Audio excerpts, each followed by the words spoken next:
జై శ్రీరామ్. హిందూ బంధువులందరికీ నా నమస్కారం అండి. పాస్టర్ అజయ్ బాబుకు నిన్ననే మనం ఒక ఘాటు సమాధానం చెబుతూ 10 లక్షల బహుమతి కూడా ప్రకటించడం జరిగింది. వాడు వక్రీకరించి చెప్పిన శ్లోకం ఏదైతే ఉందో, సర్వపాప పరిహారార్థో అనే ఏదైతే శ్లోకాన్ని వేదాల్లో ఉందని చెప్పి రాంగ్ ప్రచారం చేస్తున్నాడో, దానికి ఛాలెంజ్ చేస్తూ వేదాల్లో ఆ శ్లోకం లేదురా అడ్డగాడిదా అని చెప్పి, ఒకవేళ వేదాల్లో ఇది ఉన్నట్టు నువ్వు చూపిస్తే నీకు 10 లక్షల రూపాయలు బహుమతిగా ఇస్తాము అని చెప్పేసి నేను ఒక వీడియో ద్వారా ఛాలెంజ్ చేయడం జరిగింది. మరి వాడికి ఆల్రెడీ వీడియో నేను కూడా పంపించాను, వాడు చూశాడు వీడియో. కానీ ఇంతవరకు వాడి దగ్గర నుంచి ఎలాంటి స్పందన లేదు. సో ఈరోజు నేను ఏం చేస్తున్నా అంటే, థంబ్నెయిల్ మీద పాస్టర్ అజయ్ బాబు ఫోన్ నెంబర్ కూడా పెడుతున్నాను. మీ అందరూ కూడా వానికి ఫోన్ చేసి, అరే అడ్డగాడిదా, హమారా ప్రసాద్ నీకు 10 లక్షల బహుమతి ప్రకటించిండు, నువ్వు చెప్పిన శ్లోకం ఏదైతే ఉందో ఆ శ్లోకాన్ని వేదాల్లో చూపించి ఆ 10 లక్షల బహుమతి తీసుకు వెళ్ళరా అని చెప్పి మీ అందరూ ప్రశ్నించండి. హిందూ సమాజం అందరూ ప్రశ్నించండి. మీ అందరూ ప్రశ్నించాలి. వాడికి ఫోన్ చేసి వానికి బుద్ధి వచ్చేలా చేయడమే మన పని. సో ఈరోజు వీడియోలో ఈ గాడిదకు ఇంకా కొద్ది గడ్డి పెడదాం మనం. ఇంకో శ్లోకం ఏం చెప్పిండంటే, రెండవ శ్లోకం ఏం చెప్తున్నాడంటే వాడు పాపోహం పాపకర్మాహం అనుకుంటా మంత్రాలు చదువుతారు కదా. పాపోహం పాపకర్మాహం అనుకుంటా మంత్రాలు చదువుతారు కదా. అంటే ఈ గాడికి చూడండి, ఆ శ్లోకం కూడా పూర్తిగా రాదనమాట వాడికి. ఆ శ్లోకం కావచ్చు, మంత్రం కావచ్చు, ఏదైనా కానీ కనీసం వాడికి పూర్తి శ్లోకం కానీ పూర్తి మంత్రం కూడా తెలియదు. వాడికి పాపోహం పాపకర్మ అని ఏదో చెప్తారు కదా అని చెప్తారు. అంటే ఏందిరా అర్థం?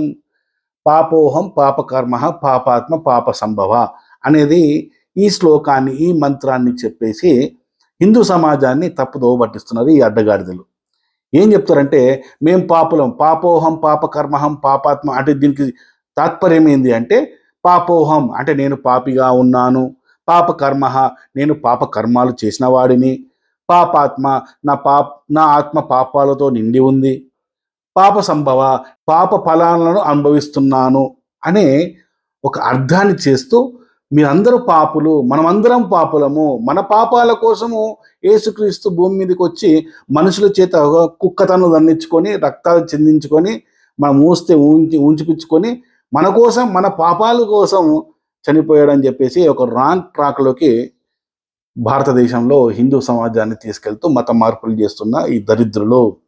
ఈ శ్లోకము కావచ్చు, ఈ మంత్రం కావచ్చు, ఇది ఏ గ్రంథంలో ఉంది అనేది వీడికి మళ్ళొక ప్రశ్న నేను వేస్తున్నా వీడికి. అరే అజయ్, నువ్వు చెప్పిన పాపోహం పాపకర్మ పాపాత్మం పాప సంభవ అనే ఈ శ్లోకం లేదా ఈ మంత్రం ఏ గ్రంథంలో ఉంది చెప్పురా గాడిద. ఏ గ్రంథం? హిందూ గ్రంథంలో ఉంది. ఏ హిందూ గ్రంథంలో ఉంది? వేదాల్లో ఉందా? ఉపనిషత్తుల్లో ఉందా? ఎక్కడుంది? రామాయణ మహాభారతాల్లో ఉందా? భగవద్గీతలో ఉందా? 18 పురాణాల్లో ఉందా? ఎక్కడుందిరా గాడిద? సింపుల్గా హిందూ సమాజం మీద ఒక శ్లోకాన్ని చెప్పేసి, ఒక సంస్కృత శ్లోకాన్ని చెప్పేసి ఇది మీ గ్రంథాల్లో ఉంది అంటే ఇక మేము వెతుక్కోవాలన్నారా గాడిద? ఈ వీడు చెప్పిన ఈ శ్లోకం కూడా ఎక్కడ లేదు. కానీ మన హిందూ సమాజంలో ఈ శ్లోకాన్ని మనం వాడతాం. మనం ఎప్పుడు వాడతాం, ఎక్కడ వాడతాం, అసలు ఈ పూర్తి శ్లోకం ఏంది అనేది మీరు ఒక్కసారి స్క్రీన్ మీద చూడండి. ఒకసారి స్క్రీన్ మీద పూర్తిగా శ్లోకం ఉంది, ఒకసారి చూడండి అందరూ. పాపోహం పాపకర్మ పాపాత్మ పాప సంభవ. ఇక్కడికి శ్లోకం అయిపోలేదు, నెక్స్ట్ ఉంది ఇంకా. త్రాహి మం కృష్ణ శరణం గతి.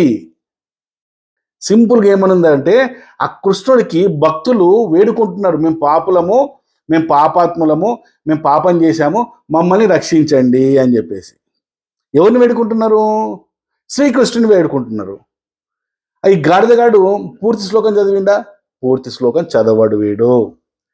పోనీ ఈ శ్లోకం కూడా ఏదైనా ప్రామాణిక హిందూ గ్రంథాల్లో, వేదాల్లో కానీ ఉపనిషత్తుల్లో కానీ ఎక్కడైనా ఉందా? రామాయణ మహాభారత 18 పురాణాలు ఎక్కడైనా ఉందా? ఎక్కడా లేదు. మరి ఈ శ్లోకం ఎలా వచ్చింది అంటే ఇది భక్తి సాహిత్యం. అంటే కొంతమంది భక్తులు తమకి ఇష్టపూర్వకంగా ఆ భగవంతుని మీద ఉన్న ప్రేమతోని రాసిన శ్లోకాలు అన్నమాట. వీటిని భక్తి సాహిత్యంలోని శ్లోకాలు అంటారు. అర్థమవుతుందా? ఇవి ఏ ప్రామాణిక గ్రంథాల్లో లేవు. ఇది భక్తులు తమ ఇష్టంగా ఆ భగవంతుని వేడుకుంటూ రాసిన శ్లోకాలు ఇవి. సంస్కృతంలో రాసిన శ్లోకాలు ఇవి. మరి ఈ శ్లోకం మనం ఎప్పుడు వాడతాం? సింపుల్, ఒకసారి చూడండి. ఈ శ్లోకం ఉచ్చారణ యొక్క ప్రయోజనం, ఈ శ్లోకాన్ని మనం ఎప్పుడు ఉపయోగిస్తాం, అలాగే ఎందుకు ఉపయోగిస్తాం అనే దానికి అర్థం చెప్తున్నా వినండి. హిందూ సాంప్రదాయాల్లో పూజా కార్యాలు పవిత్రంగా నిర్వహించాల్సిన సమయంలో ఆ పూజా కార్యక్రమాలు మనం చేస్తున్నప్పుడు మన అపరాధాలు, అంటే తెలియక జరిగిన అపరాధాలు, ఆ పూజా కార్యక్రమాలు చేస్తున్నప్పుడు కొన్ని తెలియక జరిగిన అపరాధాలు ఏవైతే ఉంటాయో, తెలిసి తెలియక జరిగిన తప్పులు ఏవైతే ఉంటాయో అలాంటి పూజ మొత్తం అయిపోయిన తర్వాత చిట్ట చివరిగా మనం ఈ శ్లోకాన్ని చెప్తాం అన్నమాట. మనం ఈ శ్లోకం యొక్క అర్థం ఏంటంటే, ఆ పూజ కార్యక్రమం ఏదైనా చేసినప్పుడు మాకు తెలియకుండా ఏదైనా తప్పు కానీ ఏదైనా పాపం కానీ ఏదైనా జరిగితే దానికి క్షమాపణార్థంగా ఈ భక్తి సాహిత్యంలో భక్తులు రాసిన ఈ శ్లోకాన్ని అక్కడ మనము ఉచ్చరించడం జరుగుతున్నది. అంటే అక్కడ మనము పూజ కార్యక్రమం తర్వాత చెప్పడం జరుగుతుంది అన్నమాట.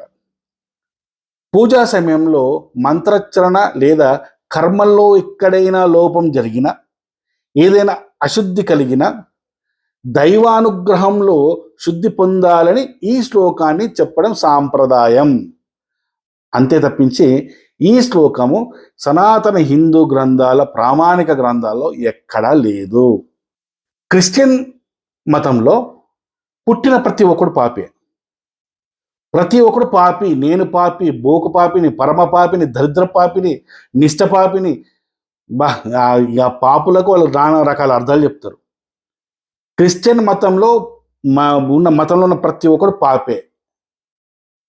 కానీ హిందూ ధర్మంలో ఉన్న ఏ హిందువు పాపి కాదు. హిందూ ధర్మంలో ఉన్న హిందువును వేదాలలోని ఉపనిషత్తులు ఏమని చెప్తున్నాయో తెలుసా మీకు? ఒక్కసారి స్క్రీన్ మీద ఒక శ్లోకాన్ని పెడతా చూడండి. శ్లోకాన్ని చూడండి ఒకసారి. వేదంలోని ఉపనిషత్తుల్లో శ్వేతాశ్వాతర ఉపనిషత్తు 2:5వ శ్లోకం ఏం చెప్తున్నదంటే, శృణంతు విశ్వే అమృతాస్య పుత్ర. అమృతాస్య పుత్ర. చూడండి, సనాతన హిందూ గ్రంథాలు ప్రామాణిక గ్రంథాల్లో హిందువును పాపి అని చెప్పట్లేవు, అమృతస్య పుత్ర అంటున్నది. అమృతస్య పుత్ర అంటే పరమాత్మ నుండి ఉద్భవించిన సంతానం. క్రిస్టియన్లో ఉన్నట్టు నేను పాపిని కాదు, నువ్వు పరమాత్మ నుండి ఉద్భవించిన సంతానం. పరమాత్మ నుంచి ఉద్భవించిన సంతానం పాపులు అవుతారా? సనాతన హిందూ గ్రంథాల ఉపనిషత్తుల ప్రకారం హిందూ అంటే ఓ హిందువు ఎలా పుడతాడంటే పరమ పవిత్రంగా పుడతాడు, ఆ పరమాత్మ నుంచి ఉద్భవించిన వాడు. ఓ అమృత స్వరూపులైన సత్య జ్ఞాన పరమాత్ముని సంతానమైన ప్రాణులారా అని చెప్పేసి హిందువులను మనకు అంతటి ఉన్నతమైన స్థాయిని సనాతన గ్రంథాలు చూపిస్తున్నాయి. పాపం ఈ క్రైస్తవులు మాత్రం పుట్టినప్పటి నుంచి నేను పాపి అని ఆ పరమ బోకు పాపులు ఏడుస్తూనే ఉంటారు.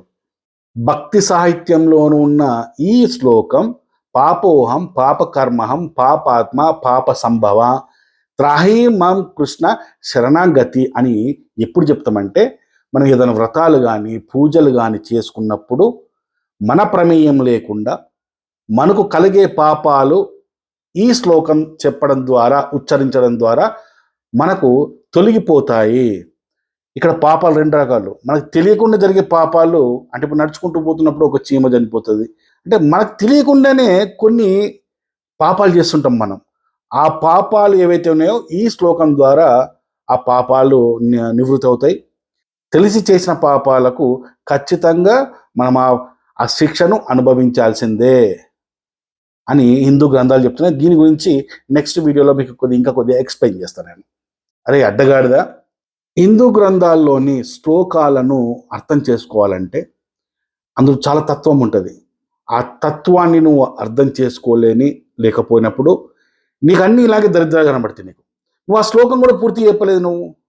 నువ్వు ఎంతసేపు పాపం పాపం పాపం అనేది అయినా కానీ ఆ ఆ పాపాల తర్వాత ఎవరిని పూజిస్తే, ఎవరి శరణాన్ని నువ్వు పొందితే నీ పాపాలు పోతాయి అనేది ఆ శ్లోకంలో స్పష్టంగా ఉంది. అది మాత్రం చెప్పు.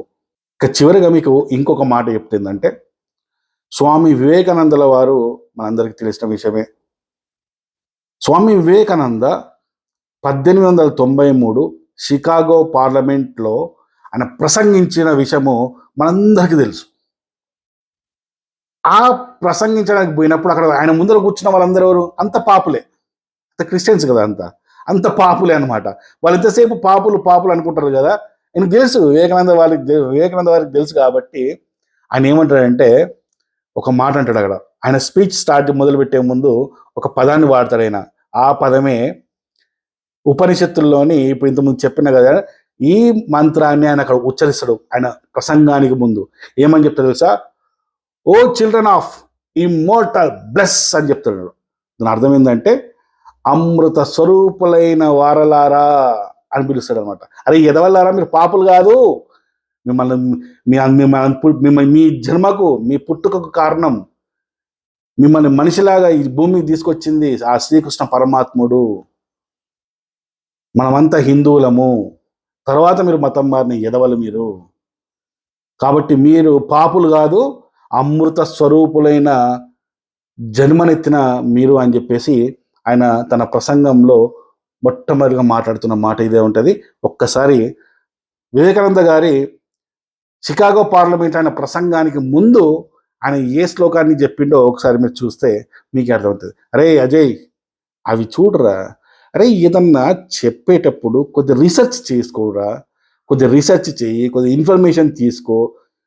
అక్కడ పిల్లలు వాళ్ళకి ఏం తెలియదు, యాంకర్లాగా కూర్చున్న పిల్లలకి ఏం తెలియదు. పాప నువ్వేం చెప్తే వాళ్ళు నమ్ముతున్నారు. అక్కడ నీ నోటికి వచ్చింది మాట్లాడుతున్నావు. ఆల్రెడీ వాళ్ళు నాకు ఫోన్ చేశారు. రెడ్ టీవీ వాళ్ళు కూడా నాకు ఫోన్ చేశారు. రెడ్ టీవీలో కూడా నువ్వు ఇంటర్వ్యూ ఇచ్చావు కదా, ఆ రెడ్ టీవీ వాళ్ళు నాకు ఫోన్ చేశారు. థర్స్డే తర్వాత ఒక ఇంటర్వ్యూ పెడతాం సార్, అజయ్ ఏదైతే మాట్లాడో వాటి మీద మీరు కౌంటర్ ఇవ్వండి సార్ అని చెప్తే ఖచ్చితంగా థర్స్డే తర్వాత నేను ఇంటర్వ్యూకి వస్తా, మీరు థర్స్డే తర్వాత ఒక రోజు ఫిక్స్ చేయండి అని చెప్పాను నేను. ఎదవ, ఎందుకురా మీ బతుకులు ప్రతిదాన్ని వక్రీకరించడమేనారా? మీ చర్చిల్లో మా వేదాలను పెట్టుకొని మొక్కండి, అప్పుడన్నా మీకు పుణ్యం అన్న దొరుకుతుంది. ఆ పాపం జన్మ పోయి పుణ్యం జన్మన్న వస్తుంది. అడ్డగాడులారా, హిందూ సమాజంలో మీకు అందరికీ చెప్తుంది ఏంటంటే, ఇలాంటి ఎదవలు ఎవడైనా సరే పిచ్చి పిచ్చి మాటలు మాడితే ఖచ్చితంగా వానికి కౌంటర్లు ఇవ్వండి. ఈ అజయ్ బాబు ఫోన్ నంబర్ నేను యూట్యూబ్ థంబ్నెయిల్ మీద స్క్రీన్ మీద పెడుతున్నాను, చూడండి. వాడికి అందరూ ఫోన్ చేసి దీని విషయం కూడా మాట్లాడండి.